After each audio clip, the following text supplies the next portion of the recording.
संशोधन आपके सिलेबस में है ना। तो 73वें संवैधानिक संशोधन और पंचायती राज से संबंधित प्रश्न है कि किस अनुच्छेद के तहत पंचायतों को संवैधानिक दर्जा दिया गया था। अनुच्छेद 243 के तहत। और इसके अंदर भी देखो 73वां संविधान संशोधन अधिनियम, 73वां कॉन्स्टिट्यूशनल अमेंडमेंट है, 74वां है तो वो नगरीय निकायों से संबंधित है। उसके अलावा ये आपका कब का है, 1992 का है, जो 1994 में लागू होता है। भाग 9 संविधान के भाग 9 अनुसूची 11, भाग 9 अनुसूची 11, 11वीं अनुसूची, और इसके अंदर 29 विषय, ठीक है, वो पंचायतों के लिए है। ये इंपॉर्टेंट है। अनुच्छेद 243 से 243 ओ, अनुच्छेद 243। अब मैंने इसके लिए एक वीडियो बनाया हुआ है, नए जो निर्वाचन आयुक्त बने हैं ना उनके ऊपर। अब मुझे लगता है वो प्रश्न आ नहीं जाए तुम्हारे कहीं, बताओ नए निर्वाचन आयुक्त कौन बने। शॉर्ट्स में जाके देखो, सारी चीजें डाली हुई है। देखो मुख्य, हाँ, राजेश्वर सिंह 8वें चुनाव आयुक्त। और देखो 2025 राजस्थान, हाँ, सितंबर में बने थे। इसमें लास्ट में मैंने सारी चीजें बताई कि पंचायत के बारे में क्या है, ठीक है। एक एक चीज 73वें संविधान संशोधन अधिनियम, 73वें संविधान संशोधन के बारे में सारी चीजें बता दी। के अनुच्छेद 243 क यानी कि ट के अंतर्गत, और नगरीय निकायों के लिए 74वें संविधान संशोधन अधिनियम 1992 के भाग 9 क के अनुच्छेद 243। अब 73वें संविधान संशोधन जो आपके इसके संबंध में सारी चीजें है ना, चुनाव आयुक्त का प्रावधान कब किसमें वो बताया मैंने। बाकी मैंने सारी चीजें वो शॉर्ट्स में बताई हुई है, आप वहां जाके जरूर देख लेना, ठीक है। ओके, अब देखो 73वें संविधान संशोधन 1992 को राजस्थान में कब लागू किया गया था। राजस्थान में कब लागू किया गया था, 23 अप्रैल 1993। लेकिन भारत में कब लागू किया गया था, तो भारत में 24 अप्रैल 1993 को। और 93 को आपका क्या मनाया जाता है, अरे 24 अप्रैल को मनाया जाता है पंचायती राज दिवस।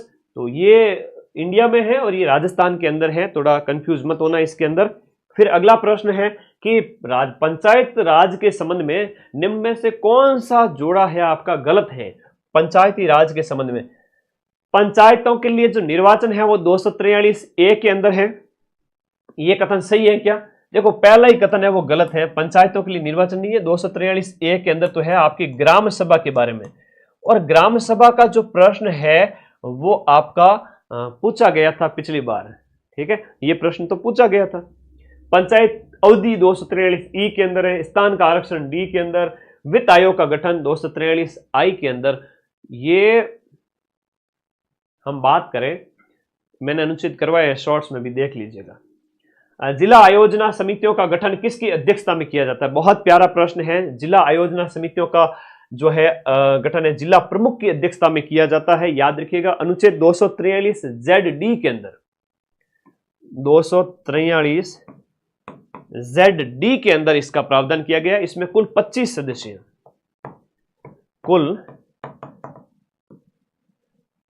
25 सदस्य, इसमें कुल 25 सदस्य होते हैं, जिसमें से तो 20 की बात करें तो वो तो निर्वाचित होते हैं, 20 आपके निर्वाचित होते हैं, 3 पदेन होते हैं, 2 मनोनीत होते हैं। तो इस प्रकार से आप लोग याद रखिए कि आपके जो जिला आयोजना समिति है उसमें 25 सदस्य हैं टोटल। तो इस प्रकार से यहां पर जिला आयोजना समिति का सदस्य पूछा गया, अध्यक्ष पूछा गया है, जिला प्रमुख।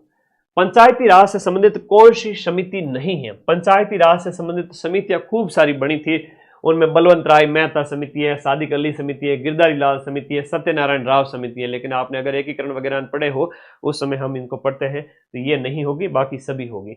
मनरेगा के तहत सामाजिक लेखा परीक्षा समिति का चयन कौन करता है? मनरेगा के तहत सामाजिक लेखा परीक्षा समिति का जो चयन है वो ग्राम सभा के द्वारा किया जाता है। राजस्थान पंचायती राज अधिनियम 1953 को कौन से साल में अमेंडमेंट इसमें किया गया था? 1994 के अंदर पंचायती राज अधिनियम जो है उसके अंदर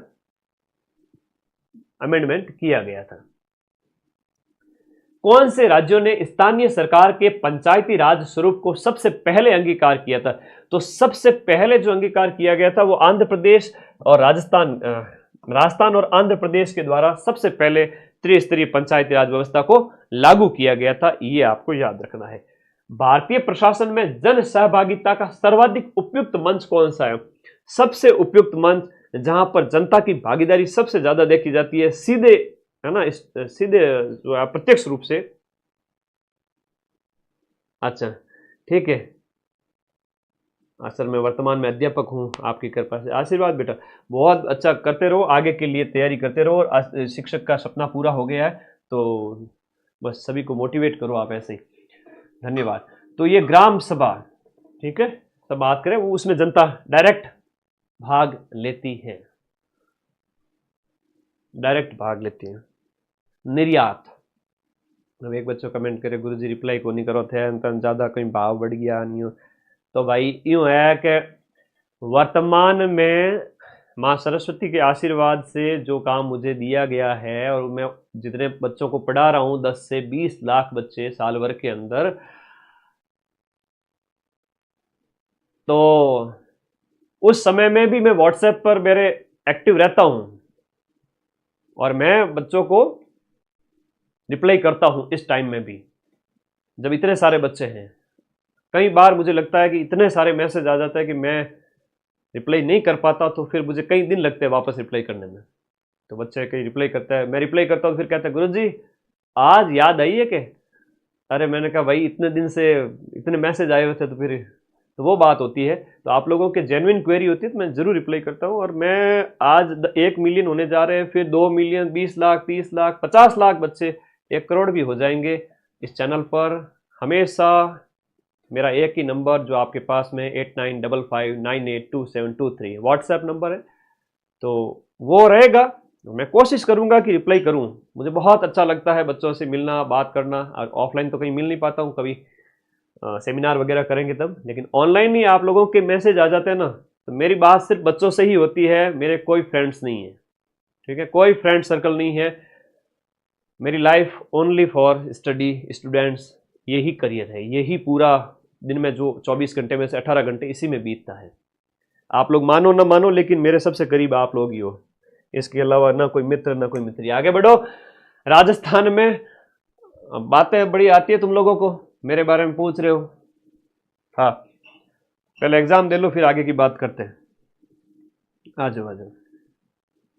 ना बेटा, रिप्लाई तो मैं करता हूँ ना, सबका करता हूँ, ठीक है। माफी चाहता हूँ अगर किसी दिन रिप्लाई नहीं कर पाया तो, ठीक है। माफी चाहता हूँ किसी दिन अगर रिप्लाई नहीं कर पाऊँ, समझा करो, ठीक है। अब अगला जो प्रश्न स्टार्ट हो रहा है वो निर्यात का है। नॉन स्टॉप निर्यात को पढ़ेंगे, ये भी आपके सिलेबस में है, बैक टू बैक। रिवीजन अच्छा हो गया ना, बहुत बढ़िया, शाबाश। इस प्रश्न का उत्तर बताओ, बच्चों का कमेंट भी आ रहा है, वेरी गुड। 83,704 करोड़ रुपए का निर्यात ये हुआ। वेरी इंपोर्टेंट प्रश्न है, वेरी इंपोर्टेंट। 83,704 करोड़ रुपए, ये इन जो है आपका एक्सपोर्ट कितना हुआ राजस्थान से बाहर, ठीक है। अगला देखिएगा, राजस्थान में निर्यात के तहत टॉप 3 वस्तुएं कौन सी हैं? देखो, निर्यात वाली जो टॉप 3 वस्तुएं है ना, उसमें एक तो आती है इंजीनियरिंग वस्तु सबसे टॉप, फिर हीरे जवाहरात और आभूषण, और फिर आती है आपकी धातु, मेटल। तो ठीक है, 3 चीजें याद रखना है, इंजीनियरिंग है, आभूषण है, रमकुड़ी जमकुड़ी के, और धातु है, ठीक है, याद रखिए।